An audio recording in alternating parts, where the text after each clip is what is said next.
Hello दोस्तों, welcome to 6 foot street.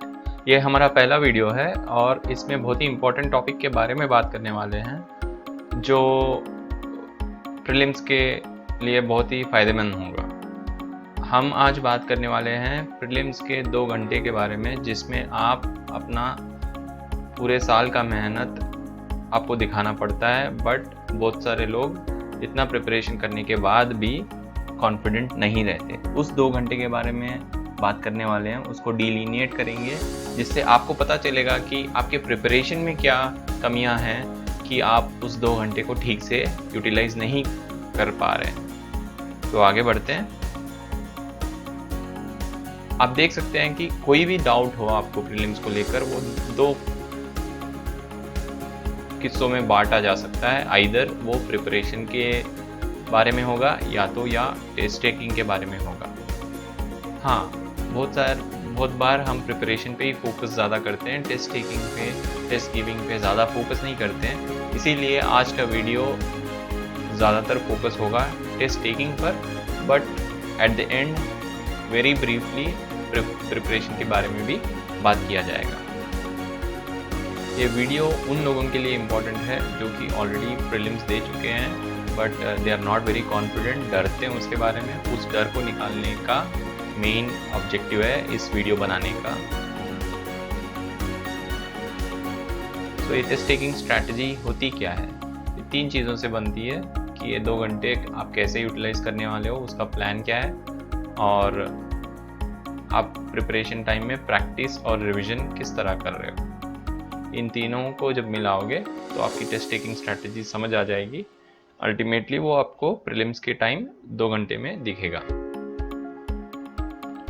सो अगर 2 घंटे को कैसे यूज़ करते हैं उसको कैटेगराइज किया जाए लोगों को, तो 3 तरीके के लोग होते हैं: direct jumpers, risky jumpers and those who jump with caution.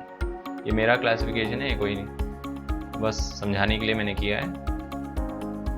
Direct jumpers वो लोग होते हैं जो बिना कुछ प्रैक्टिस के सिर्फ पढ़ के चले जाते हैं प्रीलिम्स में, ये सोच कर कि देखा जाएगा। ये एक फूलिश काम है, ऐसा नहीं करना चाहिए। अगर because you are putting lot of at stake when you are giving this exam, आप जॉब छोड़कर या जॉब ना लेकर इस प्रिपरेशन करते हो और इतना स्ट्रेस से गुजर चुके होते हो कि ये सुसाइडल है।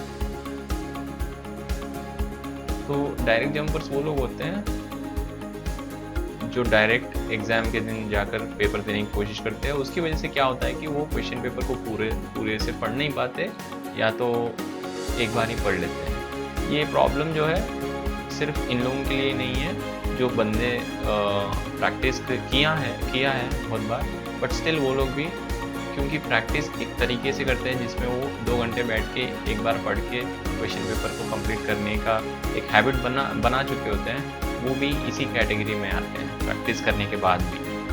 और इनकी वजह से इनका अटेम्प्ट्स यूजुअली 60 to 80 होता है और एक्यूरेसी लो होता है। अगर वो दोनों कंबाइन किए तो इनका मार्क्स का रेंज 70 to 90 या 100 के बीच में होता है, जो कि आउट ऑफ गेम है ऑलरेडी। नाउ रिस्की जंपर्स वो होते हैं जो अच्छे से प्रिपरेशन करते हैं और उनकी टेस्ट टेकिंग स्ट्रैटेजी भी ठीक ठाक होती है, बट उनको ये नहीं पता होता है कि कहाँ पर वो गेस करना चाहिए, कहाँ पर नहीं करना चाहिए।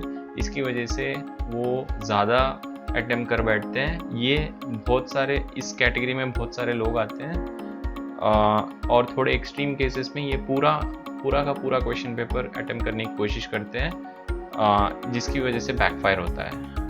बैकफायर इसलिए होता है कि उनकी एक्यूरेसी सबसे लो होती है। इसका मतलब है कि ये लोग ज़्यादा इस कैटेगरी में क्यों आते हैं, क्योंकि जब मॉक टेस्ट दे रहे होते हैं ये ध्यान से मॉक टेस्ट के बाद जो रिव्यूइंग और रिवीजन का प्रोसेस होता है उसको फॉलो नहीं किए होते हैं।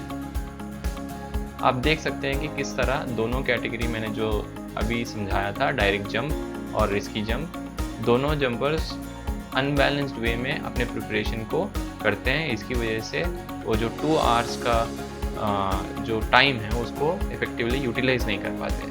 अब आते हैं थर्ड कैटेगरी पे, जो इसको मोस्ट प्रोबेबली यूज़ करने की क्षमता रखते हैं, जो कि mindful jumpers.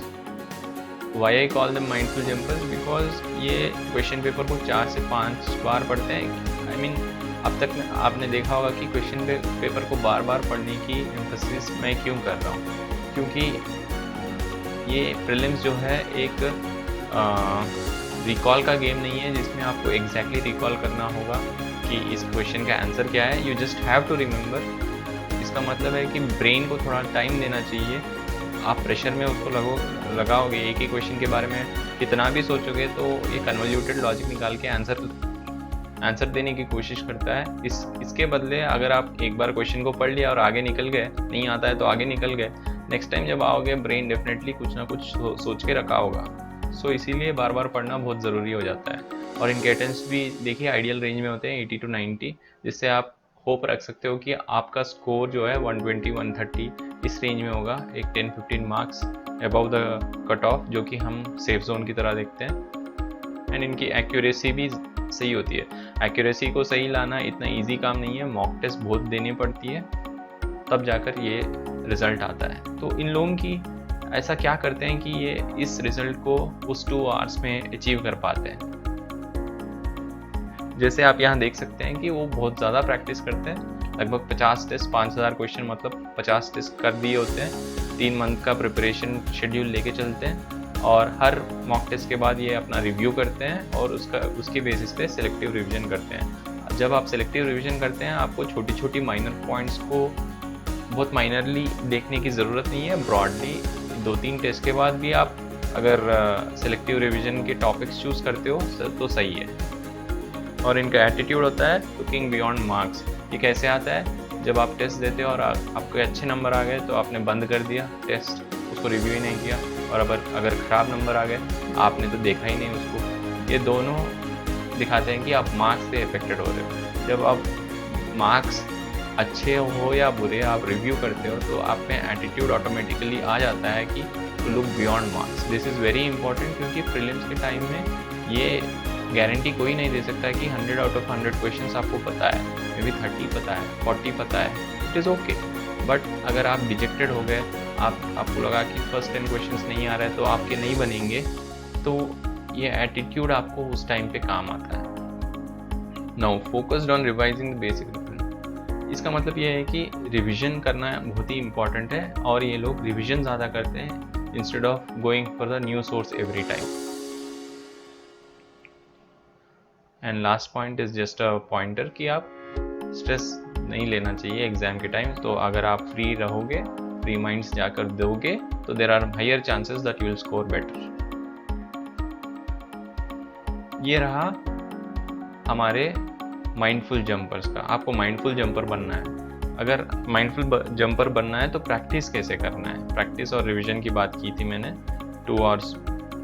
2 hours practice and revision, that is what makes a test taking strategy, test giving strategy। तो प्रैक्टिस कैसे करते हैं? प्रैक्टिस 2 घंटे की टेस्ट, 4 घंटे की रिव्यू। 4 घंटे डेफिनेटली लगते हैं। अगर आपने बहुत ही अच्छा दिया है टेस्ट तो कम टाइम लगेगा प्रॉब्ली, क्योंकि बहुत सारे क्वेश्चंस आपको ऑलरेडी पता है। लेकिन अगर एवरेजली देखा जाए तो 4 घंटे ज़रूर लगते हैं। और ये टाइम फिक्स नहीं है, ये टाइम घटता जाएगा। आप प्रॉब्ली जब 30 से 40 टेस्ट दे चुके होते हो, आपका test giving time probably 1.5 hour पे ड्रॉप हो गया होगा। Reviewing time probably 3 hours 2 hours हो गया होगा और सिलेक्टिव रिवीजन टाइम बढ़ गया होगा। I am thinking that you are putting 12 hours in a day for study. अब प्रीलिम्स का प्लान कैसे किया जाता है? ये टेस्ट टेकिंग स्ट्रैटेजी में नहीं आएगा, ये प्रिपरेशन स्ट्रैटेजी में आएगा।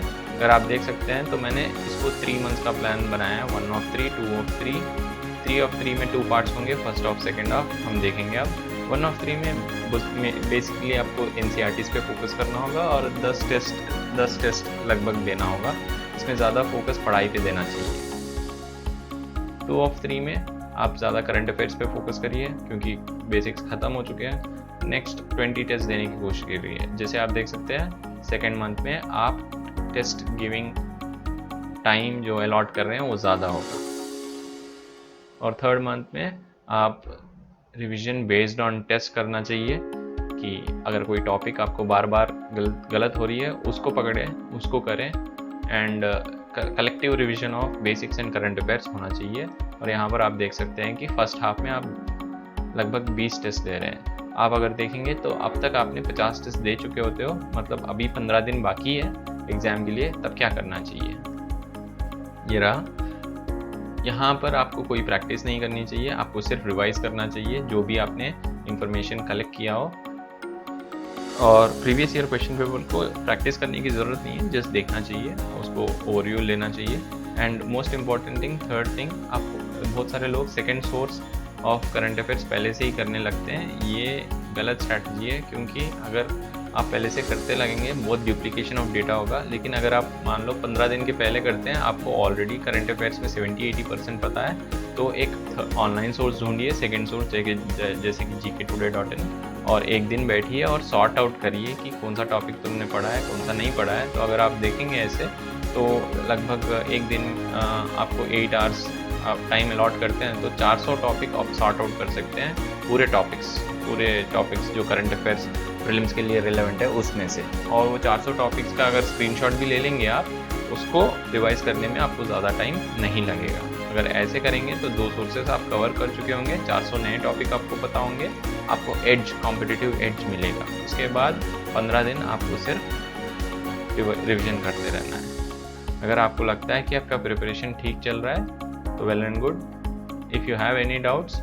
हमारे फेसबुक पेज पे जाइए, वहाँ अपॉइंटमेंट लीजिए, and you can reach out to us on our WhatsApp number which is provided on the Facebook page. Like, subscribe and share. Thank you.